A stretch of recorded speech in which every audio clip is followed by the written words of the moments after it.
กดแล้วประกาศทำละคนลอยกระทงขอจัก2-3 คนพวกเขาที่เข้าเลยดิเริ่มไหมต่อเลยประกาศทำละคนลอยกระทงขอจัก2-3 คน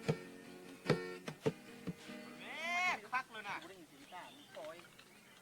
เลยมึงก็จับไปทางนั้นมือถือมึงน่ะเข้ากูนี่กูได้ยินกูก็ไม่ได้ยินเสียงมึงนะกูไปทางตามเลยต่อเลยกูกดแล้วนี่แล้ว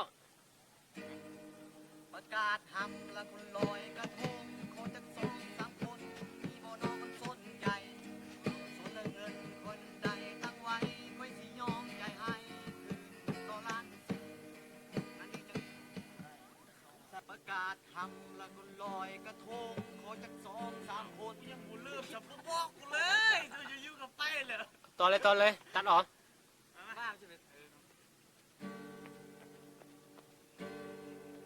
ประกาศทำละกันนะอะไรต่อเลยนะประกาศทำละคนลอยกระทงขอจัก2-3 คนไม่พอนะแล้วก็ไม่เลยลอยกระทงขอจัก2-3 คนแน่ไปถึงวะเข้าเลยยังเยี่ยมอันนี้เตรียมจักแก๊กกูกดแล้วไปเลย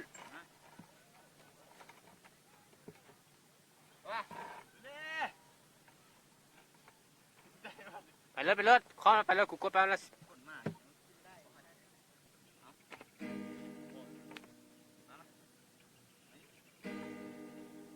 ประกาศทำละคนลอยกระทงยังบอกพ่อมประกาศทำละคนลอยกระทงขอจัก2-3 คนมีโบน้องมันสนใจส่วนเรื่องเงินคอยดันใดตั้งไว้ค่อยที่ยอมใจให้คืนต่อล้านสิ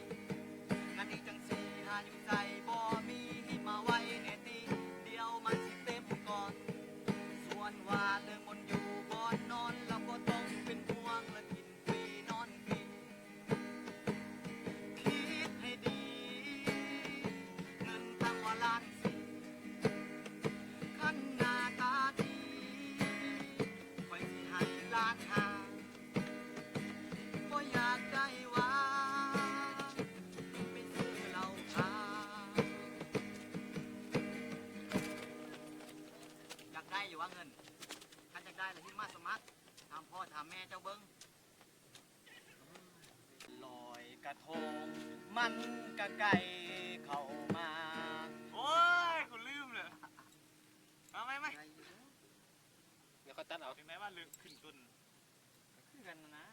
แห้งแบตเหลืองแบตเมื่อมันเต้นหน่อยแดงๆว่ะต่อไปนึงก่อนวันลอยกระทงมันกะไก่เข้ามา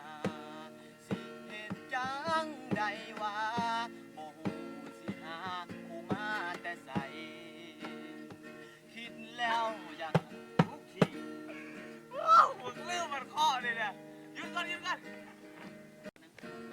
วันลอยกระทงมันกะไก่เข้ามาเสียใจวะมันเริ่มต้นหลังยากอะไรมาไหมเอามาขี้ปรับว่าหรือไม่บางแห้งจ้องเป็นขบวนว่ะเป็นกองมันนะเอาเลย2วันลอยกระทงมันกะไก่เข้ามาสิเห็นจังใดว่าบ่ฮู้สิหาคู่มาแต่ใส่คิดแล้วอยากให้มันต่ำหัวใจคนโสดหรือต้องให้คอยนั่นโคตรหาสมัครคือพนักงานมันทรมานเมื่อเห็นเขานั้นไม่2-2พออยากดีดทีลงน้องให้หายของกาทำไมว่าไปเลยเอาจริงได้ดิลอยกระทงมันกะไก่เข้ามาสิเหตุจังใดว่าบ่ฮู้สิหาคู่มาแต่ใส่ ากให้มันกำหัวใจคนโสดหรือต้องให้คอยนั่นโบดหาบสมัครคือพนักงานมันทรมานเมื่อเห็นเขานั่นไป2 ต่อ 2เพราะอยากตีนทีบลงน้องให้หายของตาของใหญ่บ่มีกะใดผู้ใดอยากไป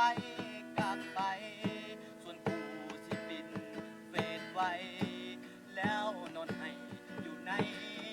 เฮือนบ่ไปก็ได้ดอก